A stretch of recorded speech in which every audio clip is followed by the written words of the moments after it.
किस ईयर से आपने तैयारी स्टार्ट कर दी थी? आपने सेकंड ईयर से की थी, थर्ड ईयर से, या फाइनल ईयर पास आउट होने के बाद आपने प्रिपरेशन स्टार्ट की? सर मैं पहला अटेम्प्ट जो किया था मैंने कॉलेज टाइम पे दिया था। 2018 में मैंने जब गेट लिखा था पहली बार। जैसे कि तैयारी कर रहे हैं तो बहुत सारे ड्रॉपर्स भी हैं जिन्होंने एक बार पेपर दे लिया है और कहीं बिल्कुल। ना कहीं उनकी अच्छी रैंक नहीं आई है। आईआईएससी, जैसे आप आईआईएससी में गए हो, एक महाराष्ट्र के कॉलेज से, उसके बाद आईआईएससी, सबसे पहले तो मेरे को ये बताइए डिफरेंस क्या लगा? मेरे को एक नॉन टेक वो चाहिए। फिर 9 बजे से लेकर रात के 11 बजे 12 बजे कभी कभी 2 भी बज जाते हैं, डिपेंडिंग अपॉन द वर्क किस तरीके से। तो आईआईएससी से मेरे हिसाब से आप बहुत अच्छी अच्छी अपॉर्चुनिटीज ले सकते हो। आप पीएचडी के लिए जा सकते हो, फॉरेन जा सकते हो। अगर आप गेट लिखते हो तो मैं पहले सबसे पहले ये बोलूंगा आपको कि जो बेसिक है कि जिसमें से आपका नंबर आना तय है, जैसे मैथ्स और एप्टीट्यूड, आउट ऑफ 30 नंबर्स आप ऐसा प्लान करके चलो कि आपको 25 से 30 के बीच में नंबर आने ही आने हैं।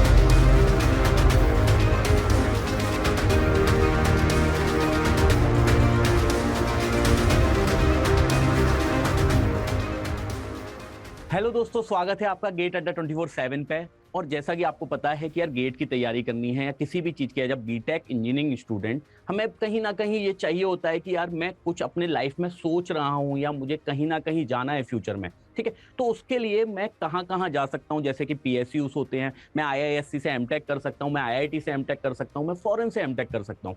तो कहीं ना कहीं हमें उस चीज के लिए मोटिवेशन चाहिए होता है कि भाई मैं जाना चाहता हूँ, कहाँ जा रहा हूँ, वहां का वर्क कल्चर क्या है। अगर मैं पीएसयूज में जा रहा हूँ तो वहां का वर्क कल्चर क्या है। अगर मुझे एमटेक करनी है तो वहां पे कैसे काम होता है, कैसा मोटिवेशन होता है, क्या क्या अपॉर्चुनिटीज होती हैं। फॉरेन जाना है तो वहां पे क्या वर्क कल्चर है, कैसे काम करना होता है, क्या मोटिवेशन रहेगा। तो इस तरह के बहुत सारे सवाल होते हैं हम स्टूडेंट्स के मन में। तो इसके लिए हमारे साथ आज जुड़े हैं महेश सर। तो महेश सर आईआईएससी से एमटेक कर रहे हैं, इन्होंने अपनी बीटेक किया है महाराष्ट्र से और गेट की तैयारी करके वो आईआईएससी में गए हैं। तो एक बार पहले तो स्वागत करता हूं महेश सर आपका, कैसे हैं आप? सर मैं बहुत अच्छा हूँ। एंड सर थैंक यू कि आपने मुझे बोलने की इजाजत दी और अड्डा 247 पे मेरे को इनवाइट किया इसमें। बिल्कुल। सर, महेश सर, सबसे पहले एक दो क्वेश्चन है, जैसे बच्चों के बहुत सारे क्वेश्चन होते हैं, तो उनमें एक सबसे सिंपल, एक सबसे जो कहूंगा मैं कि सबसे पहला क्वेश्चन जो मन में आता है थर्ड ईयर सेकंड ईयर के भले बच्चों के लिए, कि सर मैं मेरे पास अपॉर्चुनिटीज बहुत सारी होती हैं, है ना? जैसे मैं कैट कर सकता हूँ, मैं, है ना, गेट कर सकता हूँ, मैं एईजेई एग्जाम में भी जा सकता हूँ, और मेरे पास बैंकिंग के एग्जाम, नॉन टेक के एग्जाम होते हैं, यूपीएससी भी होता है। तो सर आपके लिए भी मैं कहीं ना कहीं ये चीज आई होगी कि मेरे को कौन से एग्जाम की तैयारी करनी है। बिल्कुल तो सर। क्या क्या मोटिवेशन आया कि यार गेट की तैयारी करूंगा और कहीं ना कहीं टेक्निकल में रहूंगा? सर जब मैं बीटेक कर रहा था तो मैं भी बहुत ही मतलब एवरेज स्टूडेंट रहा हूँ। ऐसा नहीं कि बहुत ज्यादा मेरे को मतलब इंटेलेक्चुअल रहा हूँ या बहुत ब्राइट स्टूडेंट रहा हूँ। लेकिन सर जब मैं सेकंड ईयर थर्ड ईयर में था तो इलेक्ट्रिकल में मेरे को थोड़ा थोड़ा ऐसा इंटरेस्ट आना शुरू हो गया था। तो मुझे लगा कि अगर अपन इसी चीज को अगर थोड़ा फोकस करें, इसके ऊपर अगर थोड़ा मतलब कि रिसर्च किया जाए, और बहुत सारे वीडियोस भी अवेलेबल थे, देखा, तो मेरे को लगा कि इलेक्ट्रिकल इंजीनियरिंग में अगर मैं गेट लिखता हूँ या इसी फील्ड में अगर मैं कंटिन्यू करता हूँ तो मेरे को थोड़ा हार्डवर्क कम लगेगी, क्योंकि ऑलरेडी मैं उसी फील्ड में पढ़ रहा हूँ। तो उसी को अगर मैं थोड़ा अच्छे से और अगर रिसर्च करूँ, थोड़ा अगर और हार्डवर्क करूँ, तो इसमें आगे कंटिन्यू करना बहुत आसान हो जाएगा। इसके लिए मेरे को लगा कि मतलब कि इलेक्ट्रिकल इंजीनियरिंग में अगर अपन आगे करियर करना चाहते हैं तो गेट एक ऐसा अच्छा ऑप्शन है। तो उसी ऑप्शन को मैंने थोड़ा अच्छे से रिसर्च किया, उसको एक्सप्लोर किया, उसका स्टडी किया और एग्जाम लिखा। बिल्कुल, जबकि होता ही है कि अगर हम इंजीनियरिंग कर रहे हैं, 4 साल जिस जगह पे दी है, बिल्कुल। जिस सब्जेक्टों में दिया है, कहीं ना कहीं हम कोशिश करते हैं कि उसी में हम आगे कुछ ना कुछ प्रोसेस करें, क्योंकि वो हमारे लिए सिंपल भी होता है और कंपैरेटिवली दूसरे एग्जाम्स के ज्यादा, है ना, सिंपल लगता है। और बिल्कुल। जनरली सर बच्चे भी बहुत ज्यादा कम होते हैं गेट में, तो सिलेक्शन लेने के चांसेस भी बहुत ज्यादा बढ़ जाते हैं। बिल्कुल। बिल्कुल। सर एक चीज और बताइए मुझे, मैं जानना चाह रहा था एक चीज, कि आपने जैसे तैयारी स्टार्ट की होगी, यस तो सर। किस ईयर से आपने तैयारी स्टार्ट कर दी थी? आपने सेकंड ईयर से की थी, थर्ड ईयर से, या फाइनल ईयर पास आउट होने के बाद आपने प्रिपरेशन स्टार्ट की? सर जब मैं कॉलेज में था तब तो मैं सेल्फ स्टडी कर रहा था, और मैंने उस टाइम पे थर्ड ईयर से स्टार्ट किया था। तो थर्ड ईयर में जो मेरे पास सब्जेक्ट थे वो, और जो सेकंड ईयर में जनरली हम्म। गेट में जो सब्जेक्ट आते मतलब पूछे जाते हैं वो थे सेकंड ईयर के और थर्ड ईयर के। अगर आप सेकंड ईयर थर्ड ईयर के सब्जेक्ट अगर बहुत अच्छे से प्रिपेयर कर लो तो मैं कह सकता हूँ कि मतलब अगर आप सेल्फ स्टडी भी कर रहे हो तो भी आप 1000 के अंडर रैंक आराम से लेके आ सकते हो। तो मैंने उसी तरीके से उसको स्टार्ट किया था, और हर एक चीज को मैंने रेफरेंस बुक लेके या कुछ एनपीटीएल की वीडियोस थे या कुछ और भी अच्छे अच्छे वीडियोस अवेलेबल यूट्यूब पे, हम्म। उन वीडियोस को देख के मैंने अपनी स्टडी करी थी। बिल्कुल, बिल्कुल, बिल्कुल सर। एक चीज़ और, जैसे कि है ना, आपकी प्रोफ़ाइल मैंने देखी, आपने मल्टीपल टाइम्स गेट निकाला है, अंडर यस सर। 500 रैंक हमेशा रही है। यस हुँ, सर। तो इसका क्या मोटिवेशन था सर कि 1 साल निकालूँगा मैं गेट, फिर दोबारा फिर निकालूँगा? तो ये हर साल निकालने के लिए क्या मेरे को तैयारी हर साल करनी होती है, कि एक बार अगर मेरी तैयारी हो गई तो मैं आस-पास उस रैंक के हमेशा ही रहता हूँ कि भाई कभी भी पेपर दे लें और हमारी रैंक आएगी ही आएगी? सर मैं पहला अटेम्प्ट जो किया था मैंने कॉलेज टाइम पे दिया था। 2018 में मैंने जब गेट लिखा था पहली बार, तो मेरा कुछ 2200 के आस-पास रैंक था। तो मेरे को ओके, लगा कि 2200 रैंक पे मेरे को वो नहीं मिलेगा जो मेरे को चाहिए। इसके लिए बिल्कुल। मैंने एक बार फिर से गेट का अटेम्प्ट किया 2019 में। तो 2019 में मेरा रैंक 459 के आस-पास ऐसा कुछ आया था। फिर हुँ, मैंने एक जगह पे कोचिंग में टीचिंग करना स्टार्ट कर दिया क्योंकि साइमल्टेनियसली मैं आईएएस के लिए भी प्रिपेयर कर रहा था। तो मैं कंटिन्यूअसली उसी के कॉन्टैक्ट में था, तो इसके लिए मतलब कि अगर सिलेबस अपन को पता है और अपन उसी के लिए प्रिपेयर भी कर रहे थे और वही टीचिंग भी कर रहे थे, तो मैं बस दे देता था और मेरा रैंक आ जाता। अच्छा, अच्छा, यस अच्छा। सर। हाँ, बिल्कुल, वो है भी कि टेक्निकल की सबसे अच्छी ख़ासियत भी यही है कि अगर बिल्कुल हम सर। एक बार पढ़ लें तो कहीं न कहीं हम लिंक करके बैठे होते हैं ज़िंदगी में। करेक्ट सर, कभी बिल्कुल भी सर, बिल्कुल। पूछोगे तो कहीं न कहीं जोड़ के आंसर निकाल लेंगे। बिल्कुल सर, बिल्कुल। सर, एक चीज़ और बताइए, जैसे बच्चे पूछते हैं बहुत सारे कि सर यार रैंक लानी है, 500 अंडर लानी है, 100 है ना, अंडर 100 लानी है, 2 डिजिट में रैंक लानी है, 1 डिजिट में रैंक लानी है, सबके अपने-अपने मोटिवेशन है ना? और कहीं न कहीं वो करना भी है उन लोगों को, बिल्कुल ठीक है? सर, बिल्कुल। तो उसकी बात तो बाद में करेंगे कि रैंक लाने के बाद क्या-क्या होता है। पर मैं एक जनरल चीज़ पूछना चाह रहा हूँ कि इसके लिए बच्चों का सबसे बड़ा क्वेश्चन ये होता है कि सर कितने घंटे पढ़ाई करनी चाहिए? ये एक जनरल, वैसे तो सर सब बच्चों के लिए अलग-अलग है, पर आप कितने घंटे पढ़ते थे सर? सर देखिए मेरा जो रूटीन होता था तो मतलब जब मैं कॉलेज में था तो वही वाला रूटीन बताऊँगा क्योंकि जब मैं पढ़ाता था वो वाला अलग हो जाता है क्योंकि हुँ, ऑलरेडी मैं उसको 2-3 बार लिख चुका हूँ, तो उसका ज़्यादा कुछ मतलब स्टूडेंट के लिए रिलेवेंट नहीं रहता। तो जब मैं कॉलेज लाइफ में था सर तब मैं 8 बजे से लेकर 2 बजे के बीच में हमारा कॉलेज होता था। फिर हुँ। 3 बजे मैं स्टार्ट करता था, शाम के 3 बजे से लेके 6 बजे तक मैं एक सिटिंग करता था एक सब्जेक्ट के लिए। फिर बाद में रात को 8 बजे से लेके 11 बजे तक 12 बजे तक मैं बैठता था। तो कंटिन्यूअसली पर डे में 6 आवर पढ़ता था और मैं ऐसा डिसाइड करता था कि मेरे को 2 सब्जेक्ट पैरेलली चालू करने हैं। मतलब एक थोड़ा ईज़ी सब्जेक्ट होना चाहिए और थोड़ा हार्ड सब्जेक्ट होना चाहिए। बिल्कुल, बिल्कुल। तो मैं थोड़ा मतलब कि अगर 2 बजे जब कॉलेज छूट के आता था तो थोड़ा मैं मतलब कि नींद की इसमें होता था, तो मेरे को लगता हुँ। था कि मतलब थोड़ा अपन ईज़ी सब्जेक्ट से स्टार्ट कर सकते हैं। और रात को थोड़ा मतलब मैं खाना खा के अगर एकदम मतलब थोड़ा अगर मैं ये हो गया क्या बोलते हैं कि मोटिवेटेड हो गया तो फिर मैं थोड़ा हार्ड सब्जेक्ट में ज़्यादा कंसंट्रेट कर सकता हूँ। इसके लिए मैं हार्ड सब्जेक्ट रात को पढ़ता हूँ। अच्छा, अच्छा, अच्छा। जैसे एक चीज़ और सर, है ना? हाँ सर, जैसे कि तैयारी कर रहे हैं तो बहुत सारे ड्रॉपर्स भी हैं जिन्होंने एक बार पेपर दे लिया है और कहीं बिल्कुल। न कहीं उनकी अच्छी रैंक नहीं आई है, ठीक है? तो कहीं न कहीं हम लोग डिमोटिवेट भी होते हैं, अगर मैं कोई प्रिपरेशन कर रहा हूँ, कहीं न कहीं डर लगता है कि है ना, सिलेक्शन होगा कि नहीं होगा? जिस कॉलेज में मैं जाना चाहता हूँ, वहाँ जा पाऊँगा कि नहीं जा पाऊँगा? तो इस तरह का डिमोटिवेशन आपको भी आया था क्या प्रिपरेशन के टाइम पे? बिल्कुल सर देखिए कोई भी एग्जाम की प्रिपरेशन करो आप चाहे कैट के लिए पढ़ो या गेट के लिए पढ़ो या यूपीएससी के लिए पढ़ो ऐसा कोई नहीं हो सकता है कि जिसको during the course of preparation आपको डिमोटिवेशन नहीं आ रहा होगा। तो डिमोटिवेशन के कारण क्या क्या हो सकते हैं, एक तो आपकी कंसिस्टेंसी मेंटेन नहीं होती है या कभी कभी जब आप टेस्ट लिखोगे तो आपके टेस्ट में नंबर नहीं आ रहे हैं। मतलब मैं हार्ड वर्क तो बहुत करता हूँ लेकिन मेरा रिजल्ट वैसा नहीं आता।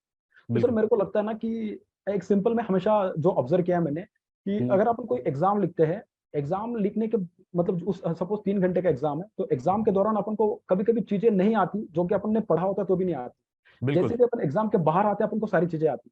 तो सर हुँ, मेरा इस चीज को लेके एक ऑब्जर्वेशन ऐसा रहा है कि एग्जाम के टाइम में जो प्रेशर होता है ना, अपन प्रेशर को हैंडल नहीं कर पाते, इसके लिए अपन उस टाइम पे उसको आंसर नहीं कर पाते।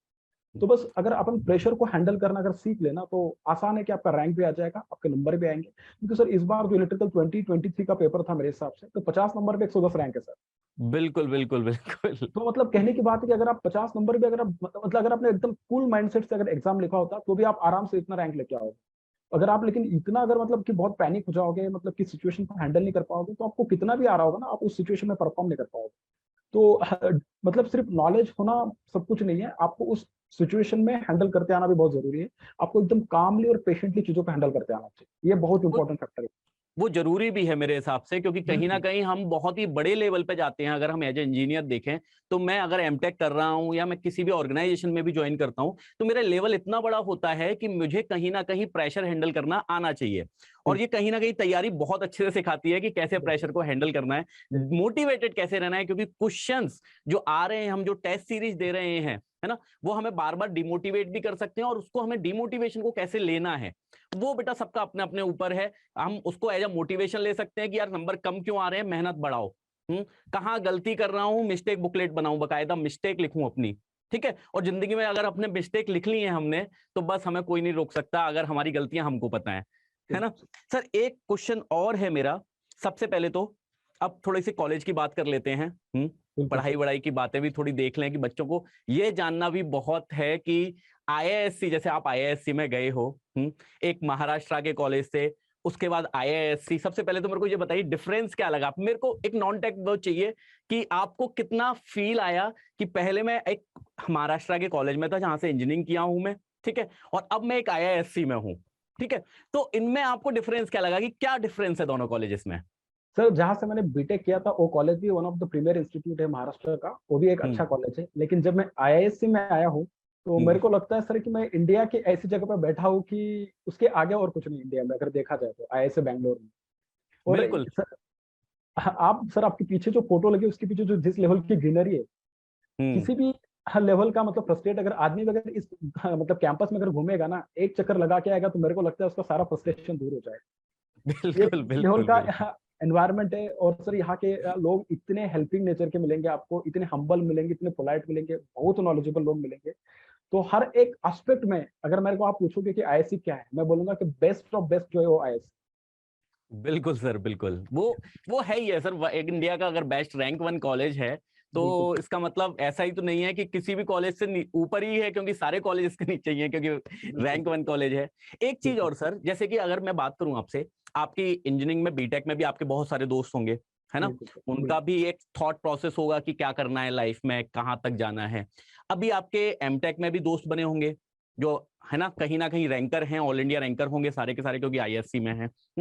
दोस्तों में क्या अंतर दिखा है, थॉट प्रोसेस में क्या अंतर दिखा आपको, कि मेरे बीटेक वाले कहां तक सोच सकते थे, आईआईएससी वाले जो बंदे हैं वो कहां तक सोच सकते हैं? सर ये बहुत इंपॉर्टेंट क्वेश्चन है, बहुत अच्छा क्वेश्चन आपने पूछा है। हम्म, क्योंकि सर जब अपन बीटेक में होते हैं ना, तो अपनी जो सोच होती है बेसिकली एकदम मतलब चार दीवार के अंदर वाली सोच होती है। जब बिल्कुल। मैं एमटेक में आया हूं, तो सर यहाँ पे इम्पॉसिबल वाला वर्ड मेरे को बहुत लेस मतलब ना के बराबर सुनने के लिए मिलता है। यहाँ पे जो भी लोग आते हैं वो लगभग ऐसे कि किसी न किसी स्टेट की यूनिवर्सिटी के टॉपर होते हैं, गेट रैंकर बिल्कुल। होते हैं, या हर एक मायने में किसी न किसी जगह पर लोग टॉप रह चुके हैं और उन्होंने हम्म, लाइफ में बहुत स्ट्रगल किया है, बहुत कुछ अच्छा उन्होंने हासिल किया है, इस टाइप के लोग होते हैं। और सर मतलब मैंने यहाँ पे ये भी देखा कि मतलब कि एक कोई भी प्रॉब्लम आप लेके जाओ, हर एक बंदे का अलग अप्रोच आपको देखने के लिए मिलेगा, हर एक स्टूडेंट उसको अलग तरीके से सोचेगा और अलग तरीके से सॉल्व करेगा। सबसे इंपॉर्टेंट बात सर, यहाँ पे कॉपी कोई नहीं करता, किसी का कॉपी कोई नहीं करता, हर कोई अपने खुद के आंसर निकालता है। वो कोई भी बिल्कुल। अगर आप इवन प्रोग्रामिंग भी करोगे तो हर किसी का कोड लिखने का तरीका अलग होगा, हर एक के हम्म, आंसर अलग होते हैं। तो यहाँ से अपन को ये सीखने के लिए मिलता है, कभी कभी अगर अपन को ऐसा मतलब किसी नॉर्मल स्टूडेंट को लग भी रहा होगा कि हम्म, मैं इसका देख लिया था पेपर बीटेक में, तो यहाँ पे भी देख लूंगा, खुद ही सोचेगा यहाँ का एटमोस्फेयर देखे कि मैं खुद का आंसर लिखूं। और सर मैंने यहाँ पे एक चीज ये सीखी कि जब भी कभी कभी ऐसा होता है कि हर किसी को हर एक चीज नहीं आती, ये लेकिन सर, अगर आप टाइम दोगे तो टाइम देने के बाद आपको हर एक चीज आएगी। और मैंने आईएससी में सारी चीजें बहुत ज्यादा सीखी। अपॉर्चुनिटीज भी बहुत सारी मेरे हिसाब से होती हैं, कि आपको जो भी चीज की नीड है वो आपको कॉलेज में मिल ही जाती है। जनरली हमें अपने कॉलेजेस में इतनी चीजें नहीं मिल पाती। पर यहाँ पे आप जो मांगोगे वो शायद कहीं ना कहीं आपको अरेंज कर दिया जाता है, क्योंकि सब कुछ है वहां पे। एक चीज और सर, जैसे कि अभी आप पढ़ाई कर रहे हैं, आपने गेट का रैंक लिया ही है, आपने टीचिंग भी की है, मेरे को यहाँ तक मालूम है कि यस आपने 3-4 साल टीचिंग भी की है बकायदा, और उसके बाद अब आपने सोचा कि एमटेक करते हैं, और आईआईएससी में आप गए हो। तो अब आईआईएससी में आपका क्या क्या रूटीन है, कि कितना घंटे अब पढ़ना पड़ता है एमटेक के लिए, पढ़ाई के लिए, साथ में मैं फ्यूचर अपॉर्चुनिटीज क्या क्या देख रहा हूँ, कि मुझे अब कहाँ जाना है इसको करने के बाद, तो साथ में मैं उसके लिए भी कुछ सोच रहा हूँ, क्योंकि मुझे मालूम है कि जब हम एक ग्रुप में आ जाते हैं जिनके सबके थॉट प्रोसेस अलग लेवल के हैं, तो बिल्कुल वो सबकी एक ये भी चीज है कि मैं फ्यूचर में कहाँ जाना चाहता हूँ। तो उसी तरह से मेरा एक क्वेश्चन है कि एक तो आपका रूटीन क्या है आज की डेट का, कि क्या क्या कर रहे हैं हम आईआईएससी में, पूरे दिन क्या करते हैं, और कितनी देर किस चीज को टाइम दे रहे हैं? सर मेरा जो बेसिकली अभी जो रूटीन है, मतलब अभी समर चल रहा है तो हम समर वेकेशन में कॉलेज में ही मतलब अपने लैब में ही प्रोजेक्ट कर रहे हैं। हम्म तो सर मैं 8 बजे से मतलब 8 बजे मेरा रूटीन शुरू हो जाती है, सुबह 8 से 9 तो मैथ्स वगैरह अटेंड करता हूँ। फिर 9 बजे से 2 बजे के बीच मैं लैब लैब में होता हूँ, मेरे पावर इलेक्ट्रॉनिक्स लैब में। फिर दो हम्म बजे के मतलब 1 से 2 के बीच में मैं खाना भी खा लेता हूँ। फिर 2 बजे के बाद मैं लाइब्रेरी जाता हूँ, तो 2 बजे से लेकर शाम के 7 बजे तक मैं लाइब्रेरी में होता हूँ। फिर 7:30 बजे मैं मेस के लिए निकलता हूँ, 7:30 से 8-9 बजे तक मैं थोड़ा बाहर रहता हूँ। फिर 9 बजे से लेकर रात के 11 बजे 12 बजे कभी कभी 2 भी बज जाते हैं, डिपेंडिंग अपॉन द वर्क किस तरीके से। तो रात के 2-2 बजे तक हम लाइब्रेरी में रहते हैं। और एक one of the best place है ऐसे में कि जब मतलब जहाँ अपन अपना टाइम स्पेंड कर सकते हो, है लाइब्रेरी। वहाँ पे आपको हर अच्छा, एक लेवल के बुक्स मिल जाएंगे। ऐसी कोई चीज नहीं होगी जो आपको लाइब्रेरी में नहीं मिलेगी। तो ये हर ये रोज ये एक बहुत ही अलग आंसर है, क्योंकि है ना बच्चे जनरली जो भी होते हैं कॉलेजेस में होते हैं तो वो कहते हैं कि यार बेस्ट प्लेस कौन सा है, कि भाई कैंटीन के पीछे है, ग्राउंड पे बैठो। आपने कहा है कि one of the best place है लाइब्रेरी, वहां बैठो। अ, हाँ, बिल्कुल सर, क्योंकि मेरे को ज्यादा मतलब कि आईएसए में जितने हॉस्टल्स है ना, मेरा हॉस्टल थोड़ा दूर है। तो मेरे को थोड़ा आना जाना मतलब भले मेरे पास साइकिल है तो थोड़ा दूर पड़ जाता है। तो मैं जितना टाइम कैंपस में रहूँ उतना टाइम एक तो लाइब्रेरी में मिलूंगा, और बहुत रेयरली अगर मिला तो मेन बिल्डिंग के मेरे को फोटोग्राफी अच्छी लगती है, तो मैं हम्म, वहां पे फोटो वगैरह खींचते रहता हूँ। फिर वो बेस्ट प्लेस है मेरे लिए वहाँ अच्छा।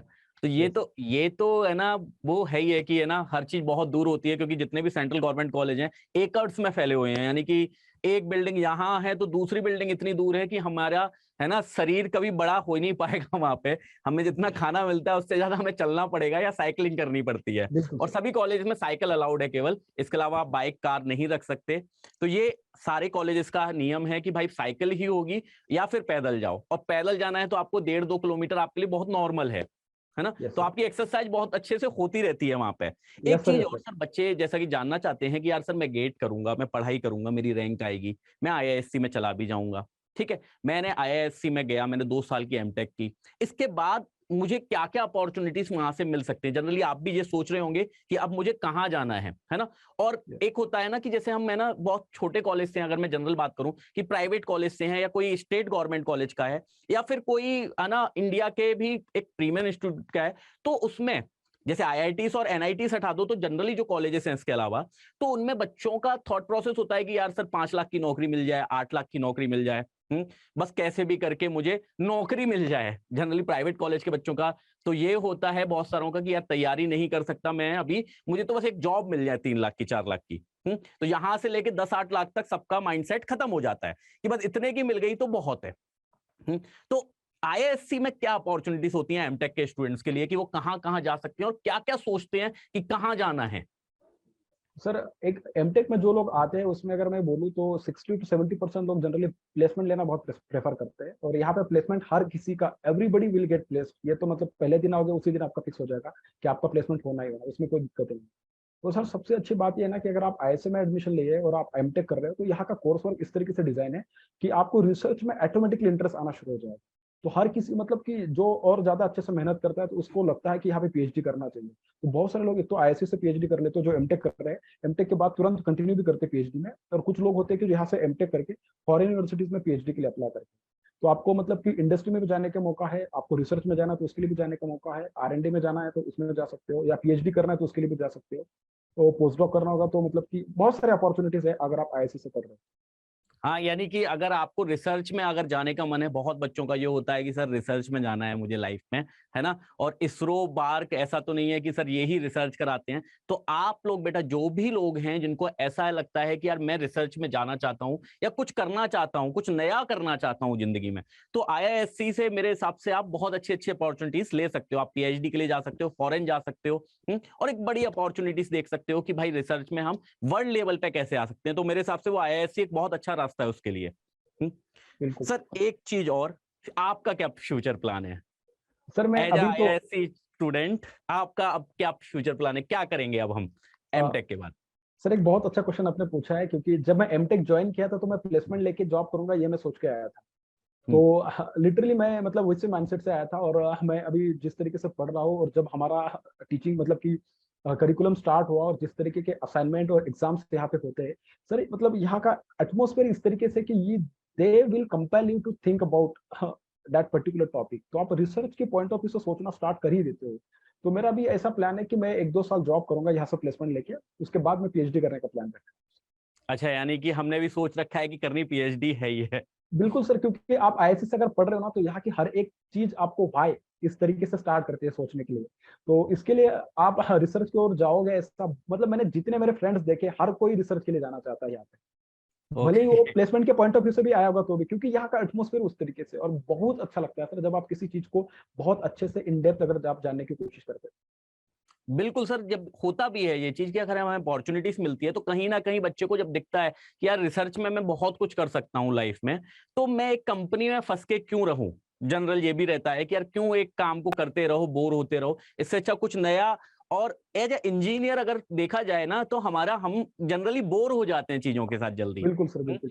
और रिसर्च एक ऐसा चीज है ना जो हमें कभी जिंदगी में बोर होने देता ही नहीं है। क्यों? बिल्कुल क्योंकि जैसे ही हमारा टास्क कंप्लीट हुआ, हमारे पास एक नया टास्क होगा कि अब ये कैसे करूं मैं। तो अगर आपकी भी जिंदगी में ऐसा है ना कि कभी हम बोर हो जाते हैं, सर मैं बहुत जल्दी बोर हो जाता हूँ, तो आप लोग भी रिसर्च में अपनी अपॉर्चुनिटीज देख सकते हो, क्योंकि यहाँ पे आपको बोर होने दिया ही नहीं जाता है कभी भी। और एक सर क्वेश्चन इसमें और है सर। जी एक सर बताएं। पॉइंट मैं ऐड करना चाहूंगा कि अगर आप अच्छा रिसर्च करेंगे तो इंडिया के लिए मतलब एक बहुत अच्छा प्लेटफॉर्म अपन क्रिएट कर पाएंगे, क्योंकि बहुत सारे इंजीनियर्स ऐसे होते हैं कि रिसर्च अपॉर्चुनिटीज अगर लोगों को लगती हो कि कम है, ऐसा नहीं है। इंडियन गवर्नमेंट अभी इन सब चीजों पे बहुत अच्छे से एम्फसाइज कर रहा है। और अगर आप पीएचडी करना चाहते हो किसी भी इंस्टीट्यूट से, तो उसका एक अच्छा फायदा है कि आपको बहुत अच्छी फंडिंग मिलेगी। और उसमें एक और पॉइंट मैं ऐड करना चाहूंगा कि यहाँ पे पीएमआरएफ करके स्कॉलरशिप मिलती है 75,000 पीएचडी कैंडिडेट के लिए। तो ओके। 75,000 आपको पर मंथ मिल रहा है 5 साल तक गवर्नमेंट ऑफ हम्म। इंडिया की ओर से। और आप आईएसए जैसे प्रीमियर इंस्टीट्यूट से अगर आप पीएचडी कर रहे हैं, तो आपको ना जॉब के बारे में सोचने की जरूरत है, ना किसी फ्यूचर के बारे में सोचने की जरूरत है। इतना ब्राइट फ्यूचर आपका होगा अगर आप आईएसए से पीएचडी करोगे। बिल्कुल बिल्कुल। और सर जब आपने 75,000 की बात की है, तो बच्चे भी जानना चाहते होंगे कहीं ना कहीं कि स्टाइपेंड आपको मिलता है, कितना स्टाइपेंड है अभी आपका? सर देखिए, मैं एमटेक कर रहा हूँ तो मेरे को 12,000। जनरल है वो सब मेरे हाँ हिसाब सर, से, हाँ 12,400 है ना? एमटेक वालों के लिए बारह मिलता हजार चार सौ जो एमएचआरडी देता है वो सभी कॉलेज के लिए होता है है। जब सर आप गेट निकालते हो तो, है। पर सर यस। इसके अलावा भी क्या हम कोई और स्टाइपेंड वहां पे, जैसे स्कॉलरशिप टेस्ट होते हैं बहुत सारे कॉलेजेस में, है ना, इसके अलावा कुछ है ना अलग से, है ना, हमें कुछ पैसे के लिए कुछ टेस्ट वगैरह होते रहते हैं, कुछ है ना स्कॉलरशिप मिलती रहती है, तो इस तरह की भी कोई अपॉर्चुनिटी रहती है क्या? Yes sir, yes sir. हाँ, जैसे कि रिलायंस फाउंडेशन की स्कॉलरशिप स्कॉलरशिप मिलती है, और भी ऐसे बहुत अलग अलग यहाँ जो बड़े बड़े इंडस्ट्रियलिस्ट है उनकी स्कॉलरशिप मिलती है। आपको उसके लिए एलिजिबिलिटी क्राइटेरिया देखना है और उसके लिए अप्लाई करना है। वो लोग आपका इंटरव्यू लेंगे, अगर आप उनका इंटरव्यू अच्छे से क्वालिफाई कर पाते हो तो आपको वो स्कॉलरशिप मिलेगी। ओके। और यस। सर ये कुछ अपॉर्चुनिटीज भी देते हैं साथ में, कि अगर आपने, है ना, हम स्कॉलरशिप दे रहे हैं आपको, तो आपके लिए एमटेक के बाद हम आपको ये अपॉर्चुनिटीज भी देते हैं कि आप, है ना, हमारे यहाँ ज्वाइन कर सकते हो, ऐसा कुछ भी है कि? सर उसके लिए ना थोड़ा अलग प्रोग्राम होता है। जैसे कि मैं एमटेक कर रहा हूँ, तो जैसे कि टेक्सास इंस्ट्रूमेंट का हमारे यहाँ पे एक ऐसा प्रोग्राम है कि टेक्सास इंस्ट्रूमेंट के जो अभी फिलहाल जो प्रोजेक्ट्स है, जिस प्रोफेसर के अंडर में होते हैं, अगर आप उस प्रोफेसर के अंडर में प्रोजेक्ट कर रहे हैं और टेक्सास आपका इंटरव्यू लेगा उसी टाइम पे, मतलब जैसे कि अभी हमारे कुछ फ्रेंड्स थे उनका इंटरव्यू लिया था, अगर आप वो इंटरव्यू क्वालिफाई करते हैं तो टेक्सास इंस्ट्रूमेंट आपको स्कॉलरशिप देगा पर मंथ 25,000 कुछ ऐसा। और उस टाइम पे आपको एमएचआरडी का स्कॉलरशिप बंद हो जाएगा। तो आपको 25,000 पूरा आपका एमटेक कंप्लीट होगा तब तक वो स्कॉलरशिप देंगे आपको। और बाद में वो पीपीओ जारी कर देंगे आपको, मतलब आपको वहीं पे जॉब मिल जाए। तो इतना बेस्ट ऑप्शन ओके। सर है। एक एक क्वेश्चन और है जो बिल्कुल। एमटेक के रिगार्डिंग ही है। जनरली मैं जहां तक जानता हूं, मेरे को पता है कि जितने भी सेंट्रल गवर्नमेंट कॉलेजेस हैं उनके जो प्रोफेसर हैं, उनके पास कहीं ना कहीं फॉरेन के या फिर कोई ना कोई बड़े प्रोजेक्ट होते हैं उनके अंडर में, जो कहीं ना यस। कहीं रिसर्च के लिए उनको नीड होती है, और बहुत बड़े, यानी कि एक अच्छा खासा फंडिंग मिलता है उनको, 2 5 10 करोड़ रुपए, कि यार आपको ये काम करके देना है। तो इस उसका ही कुछ ना कुछ पार्ट आप लोगों को भी दिया जाता है। हर एमटेक के पीएचडी के जो भी स्टूडेंट हैं, तो सबका कुछ ना कुछ पार्ट होता है उसमें कि मुझे ये काम करके देना पड़ेगा उनको। तो इस तरह का आपका भी कोई प्रोजेक्ट है कि जो अच्छा खासा फंडेड है? सर मेरा प्रोजेक्ट छोटा है थोड़ा, फिर भी उसके लिए जो भी कुछ मतलब फंडिंग रिक्वायर्ड होती है वो हमें गवर्नमेंट से मिल जाती है। और जो हमारे जो प्रोफेसर है डॉक्टर जी नारायण, तो सर को बिल्कुल। जो फंडिंग मिलती है उसके अकॉर्डिंग हमें जो जो रिक्वायरमेंट होगी, जो जो कंपोनेंट्स हमें खरीदने होंगे, उसके लिए जो भी कोई एक्सपेंस आएगा हमें एक्सपेंस का बिल बना के देना होगा। सर हमें उतना फंड दे देते थे। अच्छा, यानी कि जो भी खर्चा आना है उनके बिल देने हैं, और आपको प्रोफेसर, है ना, कंफर्म कर देंगे कि आपको ये पैसे आपको वापस मिल जाएंगे। मिल जाएंगे, रियम्बर्स कर देंगे। बिल्कुल बिल्कुल। तो बहुत अच्छा लगा सर वैसे तो, है ना, आपने इतनी सारी चीजें बताई। कोई ऐसी बात जो आपको लगता हो कि यार बच्चों को जानना बहुत जरूरी है जिंदगी में, अगर वो तैयारी करना स्टार्ट कर रहे हैं कि मुझे गेट की तैयारी करनी है, तो ऐसा कुछ एक्सपीरियंस आपका जो आप ये बताना चाहें कि यार बच्चे ये तो सोच के रखना कि हमको ऐसे ऐसे करके काम करना है? सर देखिए, कोई भी स्ट्रीम का बच्चा हो, मतलब कोई भी उसका ब्रांच हो, इलेक्ट्रिकल हो, मैकेनिकल हो, सिविल हो, कोई भी ब्रांच का स्टूडेंट हो, अगर आप गेट लिख रहे हो तो मैं पहले सबसे पहले ये बोलूंगा आपको कि जो बेसिक है कि जिसमें से आपका नंबर आना तय है, जैसे मैथ्स और एप्टीट्यूड, आउट ऑफ 30 नंबर्स आप ऐसा प्लान करके चलो कि आपको 25 से 30 के बीच में नंबर आने ही आने। उसके लिए बहुत ज्यादा ऐसे कोई मतलब कि हार्ड एंड फास्ट मेहनत करने की जरूरत है। बहुत बेसिक बेसिक क्वेश्चन वो लोग पूछते हैं, और जो मैंने बोला था कि बहुत पेशेंटली और कामली आपको हर एक क्वेश्चन अटेम्प्ट करना है, उसके ऊपर ध्यान देके आपको उस नंबर को या उस एरिया को एकदम फिक्स करना है कि यहाँ से मेरे को इतने नंबर फेच करने हैं। उसके बाद हर एक सब्जेक्ट में या हर एक ब्रांच में कुछ बहुत बेसिक सब्जेक्ट होते हैं, और बहुत थोड़े कुछ ऐसे सब्जेक्ट होते हैं जो थोड़े कोर सब्जेक्ट होते हैं, इसके लिए थोड़े बड़े होते हैं, थोड़े हार्ड क्वेश्चन उसमें से पूछे जाते हैं। तो जो सॉफ्ट सब्जेक्ट है या इजी सब्जेक्ट है उनको अच्छे से बना लो, उनके साथ ये जो हार्ड सब्जेक्ट है उनका एक सही से कॉम्बिनेशन बनाओ, सही टाइम दो उनको, सही प्रिपरेशन करो, टेस्ट सीरीज लिखो, और देखो कि तुम्हारा स्कोर कहाँ तक जा रहा है और कौन से ऐसे एरियाज है जिसमें तुम कम पढ़ रहे हो, तो उस एरिया के ऊपर थोड़ा और अच्छे से मेहनत करो। लेकिन मैं यही बोलूंगा कि आप जो अपना ये वाला जो कंसिस्टेंसी वाला पार्ट होगा, कि जिस तरीके से मैं बोल रहा हूँ easy subject hard subject, easy subject hard subject, maths और एफटी, इन सभी का अगर आप कॉम्बिनेशन प्रॉपरली करोगे और प्रॉपर टाइम दोगे, बिना एकदम मतलब पैनिक होके, बिना ज्यादा सोचे, एकदम शांत तरीके से अगर आप एग्जाम लिखोगे, आपका नंबर आ ही जाएंगे, कोई दिक्कत नहीं। और हमेशा ये सोचो कि 20 मतलब 50 से 60 के बीच में हर बार आपका नंबर आने चाहिए, कम से कम। तो उसके, क्योंकि देखो पेपर अगर टफ होगा और उसके बाद में अगर आपको 50 से 60 के बीच में नंबर आ रहे हैं, तो इस बार का मैंने जैसे इलेक्ट्रिकल का बताया कि 50 नंबर पे 110 रैंक था, और मैं जब 2019 में सब एग्जाम लिखा था तो 84 नंबर पे मेरा 459 रैंक। तो कहने की बात बिल्कुल। है कि मतलब कि आप हमेशा ऐसा मान के चलो कि आपको इतने नंबर फिक्स आने ही चाहिए, और अगर पेपर आसान होगा तो वो सभी के लिए आसान है, अगर आप हार्ड के लिए तैयार हो तो आसान तो आपसे बनना ही बनना है। तो इसके लिए आप हमेशा मतलब कि टफ से टफ सिचुएशन के लिए रेडी रहो, क्योंकि अगर आप अभी से अगर एकदम इजी इजी क्वेश्चन के लिए रेडी रहोगे तो मतलब उसका कुछ मतलब नहीं, क्योंकि इजी सबसे बनेंगे, जो टफ क्वेश्चन होंगे वही तुम्हारा रैंक डिसाइड करें। तो आपको अभी से उसके लिए रेडी रहेंगे, और जो मैंने आपको कॉम्बिनेशन बोला उस कॉम्बिनेशन से जाइए, आराम से प्रिपरेशन करिए, बिना पैनिक हुए शांति से एग्जाम लिखो, डेफिनेटली आपका रैंक आएगा। बिल्कुल, यानी कि आपके पास बेटा देखोगे ना, तो मैथ्स और एप्टीट्यूड हटा दूं अगर मैं, तो टेक्निकल में दो तरह के सब्जेक्ट हैं, एक है बेसिक सब्जेक्ट और एक है एडवांस सब्जेक्ट। हम कोशिश करें कि एक एडवांस और एक बेसिक का कॉम्बिनेशन लेके चलें जब भी हम तैयारी कर रहे हैं, पढ़ाई कर रहे हैं, और ये कोशिश करके चलें कि जो बेसिक सब्जेक्ट हैं इनमें हमारे मार्क्स नहीं जाने चाहिए, क्योंकि बेसिक सब्जेक्ट ऐसे होते हैं जिनके बारे में हम जितना ज्यादा पढ़ लें, जितना ज्यादा अच्छे से सीखेंगे ना, वो कहीं ना कहीं हमें एडवांस में भी सपोर्ट करेगा। तो ये इसके नंबर नहीं जाने चाहिए, और सर ने जैसा कि कहा है कि बेटा 50 से 60 मार्क्स का टारगेट तो कम से कम होना चाहिए।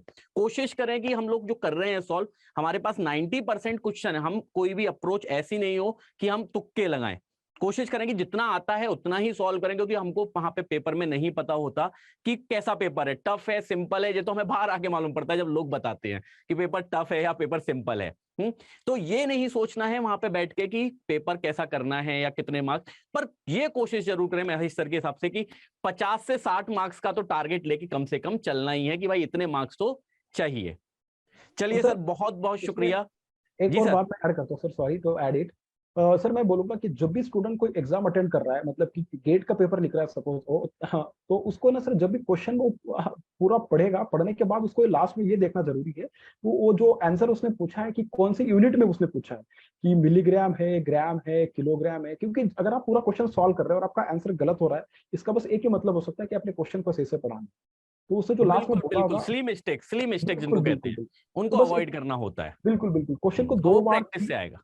बिल्कुल बिल्कुल उसको सही से पढ़ो, उसके बाद आंसर लिखो, आपका आंसर सही आएगा। एक्साइटमेंट में कभी भी गलती से आधा पढ़ के आंसर ना दे देना, है बिल्कुल ना। सर, तो बिल्कुल, वो यस सर, चीजें हैं, वो पेपर की बातें हैं, है ना, वो बात हम बिल्कुल करते रहेंगे, कोई उसकी, है ना, ये चीज नहीं है। अभी हमें कोशिश करनी है कि हम पढ़ाई बहुत अच्छे से करें। डीमोटिवेशन आएगा, जैसा कि मैं अगर आपको बताऊं तो जैसा सर ने भी कहा है कि यार जब भी कोई चीज बड़ी की सोचोगे ना, तो कहीं ना कहीं मन में ये आता ही है कि यार हो पाएगा या नहीं हो पाएगा। और अगर ये आ रहा है ना, इसका मतलब मैं मेहनत कर रहा हूं, क्योंकि मेरे पास डिमोटिवेशन तभी आता है जब मैं किसी चीज के लिए मेहनत करता हूं। अगर मैं मेहनत नहीं करता, मुझे कह दो एकदम से जगा के कि जाओ पेपर दे आओ, तो मेरे 0 मार्क्स भी आएंगे ना, तो भी मैं नहीं रहूंगा। क्यों? क्योंकि मुझे मालूम था मैंने मेहनत नहीं की। ठीक है, पर अगर मैं मेहनत कर रहा हूं तो मुझे ये डर जरूर लगेगा कि 2-5 मार्क्स नहीं आए, क्योंकि मेहनत बहुत की है। तो ये दिमाग में रखना ही है, हमेशा मोटिवेटेड रहना है ना, और कोशिश करनी है कि भाई बहुत अच्छे से पढ़ाई करें। तो महेश सर, बहुत बहुत शुक्रिया गेट अड्डा 24/7 पे आने के लिए। थैंक यू सो मच मिलते सर कि हैं। आपने। अपने आप शेयर, अपने आप जो भी एक्सपीरियंस है हम आपसे लेते रहेंगे, पूछते रहेंगे आगे चल के कभी भी। तो मिलते रहिएगा। चलिए, शुक्रिया sir. Okay sir, thank you sir.